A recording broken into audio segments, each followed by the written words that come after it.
Hello, welcome to Unfiltered UPSC.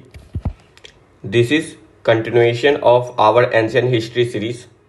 Today we will read the Vedic period. अभी तक हमने stone age और IVC पढ़ लिया है. आईवीसी में हमने पढ़ा था किस तरह से फर्स्ट अर्बनाइजेशन स्टार्ट हुआ, देन आफ्टर उसकी डिक्लाइन के बारे में, उसके अर्बनाइजेशन फीचर्स के बारे में. तो चलिए आज हम लोग वैदिक पीरियड के बारे में पढ़ते हैं. हमने आईवीसी में पढ़ा था कि वो 1600 पीरियड तक डिक्लाइन हो गई थी. देन आफ्टर जो हमारा जो एज है 1500 बीसी से 1600 बीसी तक, इसको हम लोग वैदिक पीरियड मानते हैं. और इसको बेसिकली 1500 से 600 बीसी को हम लोग दो पार्ट में डिवाइड करते हैं. एक हो गया हमारा 1500 टू 1000 बीसी एंड दूसरा हो गया 1000 से 600 बीसी. जो 1500 से 1000 बीसी है उसे हम अर्ली वैदिक एज कहते हैं, और जो 1000 से 600 बीसी है उसे हम लेटर वैदिक एज कहते हैं. तो इस वीडियो में हम क्या क्या पढ़ेंगे, दोनों के फीचर्स के बारे में, दोनों के सोसाइटी के बारे में, दोनों के पॉलिटी के बारे में, दोनों की इकोनॉमी के बारे में, दोनों का रिलीजियस स्ट्रक्चर के बारे में. क्योंकि जो बेसिकली यूपीएससी में क्वेश्चंस आते हैं ना, वो डिफरेंसेस के ऊपर आते हैं और मीनिंग टर्म्स के ऊपर क्वेश्चन आते हैं. 2024 में मेंस में पहला ही क्वेश्चन था यूपीएससी में कि compare the society and religion of early and later वैदिक एजेस. तो इसी तरह से हम लोग डिफरेंशिएट करके पढ़ेंगे. तो चलिए स्टार्ट करते हैं. जो वैदिक सोसाइटी है,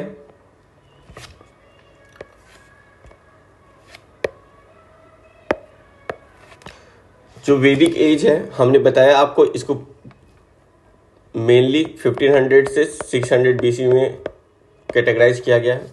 और इसके दो पार्ट्स हैं, एक अर्ली वैदिक एज, एक लेटर वैदिक एज. तो हम लोग अब अर्ली वैदिक एज को पढ़ते हैं. अर्ली वैदिक एज का हमें कोई भी आर्कियोलॉजिकल सोर्स नहीं मिला है, क्योंकि वो लोग जो पीपल थे ना, वो पेस्टोरल नोमैड्स थे. मतलब एक जगह से दूसरी जगह घूमते थे और वहाँ पे अपना रहन सहन करते थे. सोर्सेज ऑफ इंफॉर्मेशन हमें अर्ली वैदिक एज के बारे में कहाँ से पता चलता है? हमें ऋग्वेदा से पता चलता है.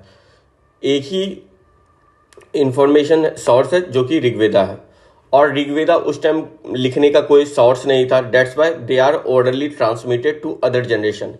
अगर हम किसी चीज़ को ऑर्डरली ट्रांसमिट करते हैं, लाइक मैंने अपने जनरेशन को बताया, फर्स्ट जनरेशन को, उसने अपने सेकंड जनरेशन को बताया, तो इसे हम श्रुतिज कहते हैं. श्रुतिज मतलब क्या होता है? Orderly transmitted of knowledge to other generation. Okay, ये टर्म आप लोग याद रखिएगा. अब हमने बताया था कि हड़प्पन सिविलाइजेशन के डिक्लाइन के बाद से वैदिक पीरियड स्टार्ट हुआ था. तो अब हम लोग देखते हैं कि इन दोनों के बीच में क्या क्या कॉमन थी. जो ऋग्वैदिक कल्चर था वो फ्लरिश्ड हुआ था सरस्वती रिवर के एरिया में और उसकी ट्रिब्यूटरीज में, अभी हम लोग देखेंगे. और ह्यूज नंबर ऑफ हम हड़प्पन सेटलमेंट भी देखते हैं कि जो कि सरस्वती रिवर के किनारे बसा हुआ था. ठीक है. जो कॉमन एनिमल्स थे वो ऋग्वेदा और इंडस पीपल के साथ साथ वो थे sheep, dog, buffalo and bull. These are the similarities between those Harappan civilisation and Rigvedic age. जो प्लैंड टाउन्स था, क्राफ्ट था, स्ट्रक्चर ऑफ बर्न्ट ब्रिक्स था, वो तो एब्सेंट ही था, क्योंकि हमने देखा था कि उस टाइम का जो अर्बनाइजेशन फीचर था वो किसी अदर सिविलाइजेशन में हमें नहीं मिलता है. और एक बात और कि जो हॉर्स जो था ना, was not an important animal for Harappans के लिए हॉर्स, क्योंकि वहाँ हॉर्स का बहुत ज़्यादा हम लोग को डिस्क्रिप्शन भी नहीं मिलता है. हॉर्स उनके लिए एक इम्पोर्टेंट एनिमल नहीं था. लेकिन आर्यंस के लिए, जो ऋग्वैदिक अर्ली वैदिक एज है, उसके लिए एक ये हॉर्स इम्पोर्टेंट एनिमल था. आगे हम लोग पढ़ेंगे किस तरह से राजसूय सैक्रिफाइसेस वगैरह होंगी, तो उसमें कैसे ये इम्पोर्टेंट होगा. ओके, तो चलिए अब हम लोग पढ़ते हैं. जब हम लोग अर्ली वैदिक एज के बारे में बात करते हैं, अर्ली वैदिक एज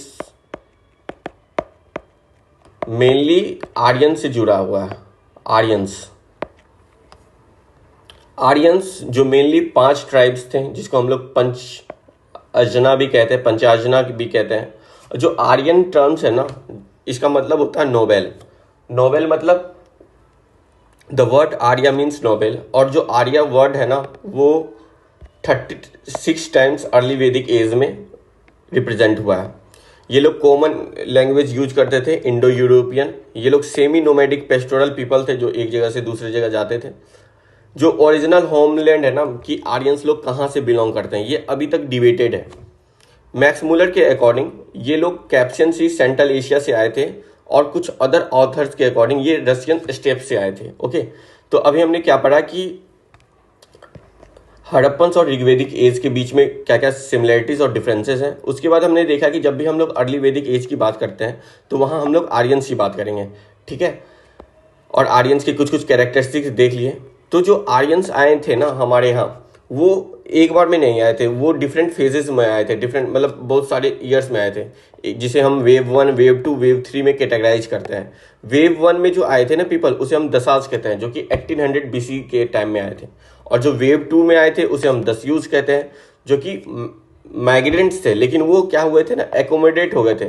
मान लो मैं किसी अदर कंट्री में हम लोग जाते हैं और वहाँ पे हम लोग एज ए फॉरेनर रहेंगे, बट अगर हम लोग उसकी की कल्चर के अकॉर्डिंग अपने आप को ढाल ले तो उसे हम दस्यूज, जो वेव 2 में आए थे वो दस्यूज थे, और जो वेव 3 में आए थे ना वो थे आर्यंस। उन्हें डिफ्रेंशिएट कैसे किया गया, क्योंकि वो लोग संस्कृत बोलते थे, ठीक है। जो दसास थे ना, उन्हें मोर फ्रेंडली आर्यंस, आर्यन के जो वेव 3 में जो आर्यंस आए थे उनके मोर फ्रेंडली दसास, मतलब वो दोनों में अच्छी दोस्ती थी। जो रूलर्स होते थे, जो दसास के जो रूलर्स थे वो दो थे, एक थे दिवोदास एंड सुदास। दिवोदास ने हराया था सांबर को, चीफ ऑफ दस्यूज को, क्योंकि अभी हमने देखा ना कि आर्यंस और दसास मोर फ्रेंडली थे, तो देवर लाइक कि वो जो इनेमी है उनसे लड़ेंगे। जो सुदास था वो रूलर था भारत क्लैन का। ये हम अभी हम जाएंगे तो ऋग्वेदिक में पढ़ेंगे। ऋग्वेदिक को 10 मंडल में बांटा गया था। उसी के 7th मंडल में ये बैटल ऑफ 10 किंग, जो कि रिवर परुसनी रिवर के नियर लड़ी गई थी, इसका डिस्क्रिप्शन है। और ये क्वेश्चन यूपीएससी में प्रीलिम्स में पूछा भी गया है कि जो बैटल ऑफ 10 किंग्स है वो किस रिवर के किनारे हुआ है। द आंसर इज रिवर परुसनी, और इसका मतलब भी होता है रवि रिवर, ठीक है। आगे मैं आपको बताऊंगा।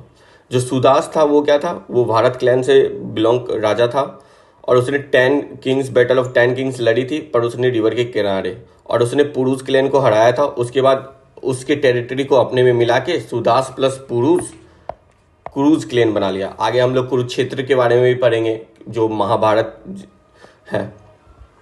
अभी हमने बताया था कि जो ओरिजिनल होम है ना आर्यंस का, वो हाईली डिबेटेड टॉपिक है, क्योंकि कुछ हिस्टोरियन वो कहते हैं वो सेंट्रल एशिया से बिलोंग करते थे, कुछ बाल गंगाधर तिलक करते हैं कि आर्यंस जो है थे साइबेरियन नॉर्थ पोल से बिलोंग करते थे, बिकॉज इंस्क्रिप्शन में मेंशन थी कि 6 month of days and 6 month of night. Dayanand Saraswati कहते थे कि वो तिब्बत से। तो दीज आर लाइक की हाईली डिबेटेड टॉपिक। बहुत सारे स्कॉलर बिलीव करते थे कि आर्यन 2 एरिया से आए हैं, एक एंड्रोनोवो कल्चर और बैक्ट्रिया मार्जियाना आर्कियोलॉजिकल कॉम्प्लेक्स। तो हम लोग मान के चलते हैं कि they were come from Central Asia as they were spoken Indo European languages. तो अभी तक हमने पढ़ लिया कि अर्ली वैदिक एजेस का टाइम पीरियड 1500 BC से 1000 BC, उसके बीच में Harappan civilisation and Rigvedic age में सिमिलरिटीज एंड डिसिमिलरिटीज। जब भी हम अर्ली वैदिक एज की बात करेंगे तो उसमें हम लोग आर्यन का वर्णन करेंगे, आर्यन कितने वेव्स में आए, किस तरीके से आए। फिर बैटल ऑफ 10 किंग्स पढ़ा हमने, किस रिवर के किनारे हुआ था, यूपीएससी का पीवाईक्यूज भी देखा। Home of Aryan is highly debated. अब हम लोग आर्यंस के कुछ कुछ कैरेक्टरिस्टिक के बारे में जानते हैं।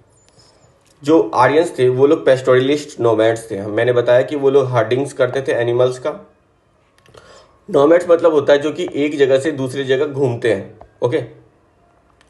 अभी हमने देखा था कि अर्ली वैदिक एज में हॉर्स एक इंपॉर्टेंट एनिमल था और उसको एक एब्सोल्यूट नेसेसिटी माना गया था आर्यन कल्चर का।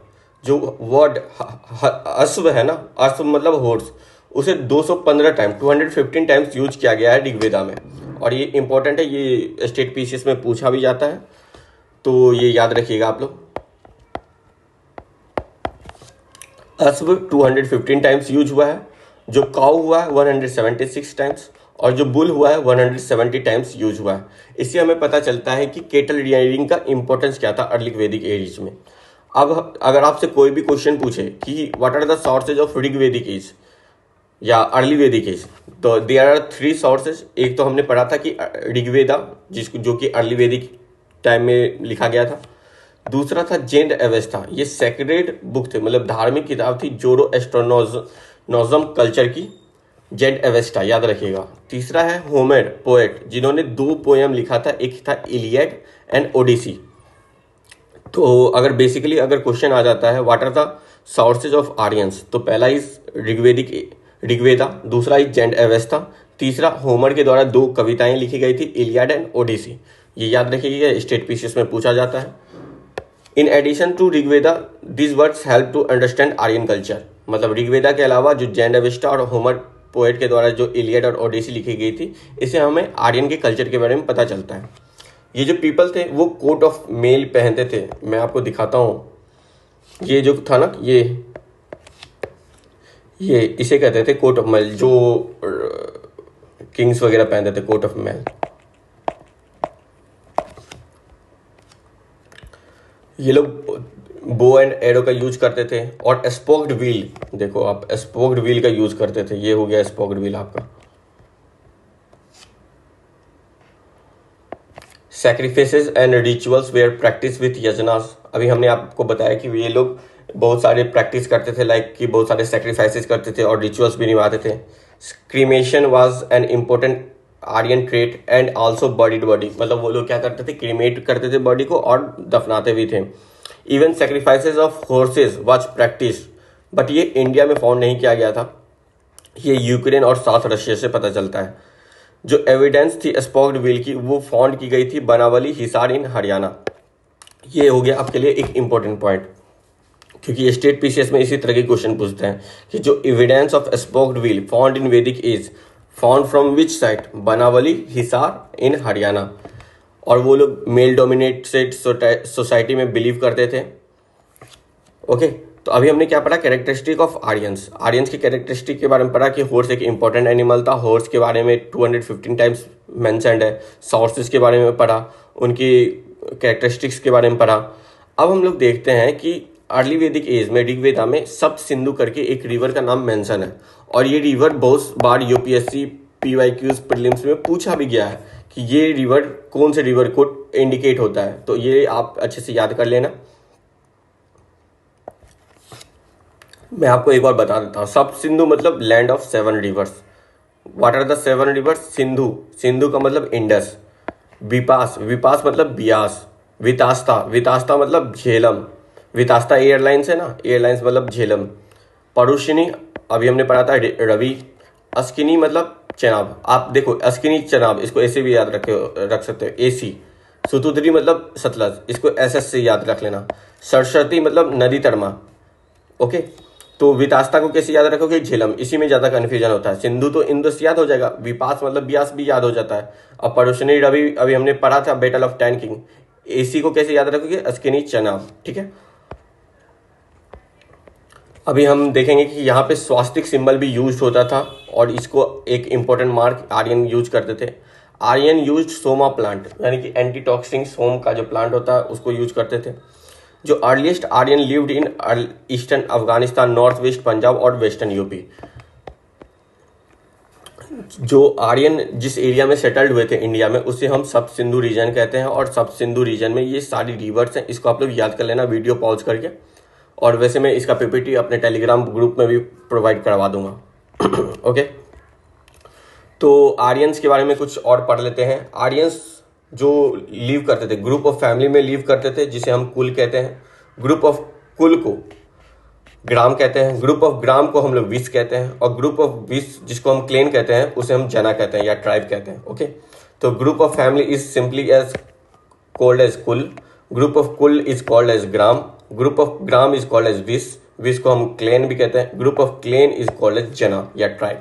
अभी हमने पढ़ा था battle of ten king found on the river Parushni, जिसमें हमने पढ़ा था कि Bharat versus 5 Aryan tribes plus 5 non Aryan tribes ने फाउट किया था, जिसमें भारत ने जीता था और उसने क्रूज क्लेन बनाया था कुरुक्षेत्र।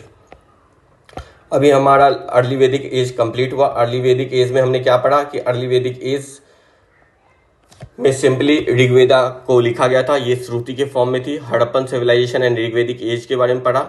फिर हमने आर्यंस के बारे में पढ़ा, पंचजना के बारे में। फिर उसके बाद हमने पढ़ा कि आर्यंस किस तरह से आए, फिर ओरिजिनल होम क्या था आर्यंस का, फिर आर्यंस के कैरेक्टरिस्टिक्स के बारे में पढ़ा, आर्यन के सोर्सेज के बारे में पढ़ा कि ये तीन बुक ऋग्वेदा, जेंड अवेस्टा और होमर के बारे में।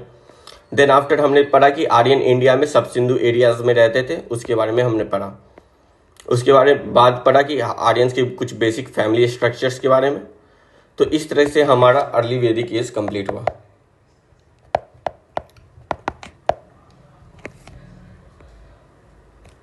हमने 1500 BC से 1000 BC तक कंप्लीट कर लिया।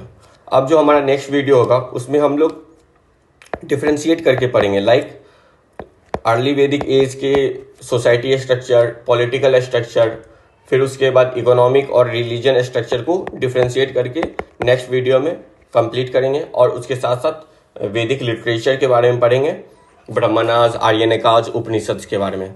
तो stay tuned for next video. और आपके कोई भी डाउट्स हो तो आप कमेंट में पुट कर सकते हो।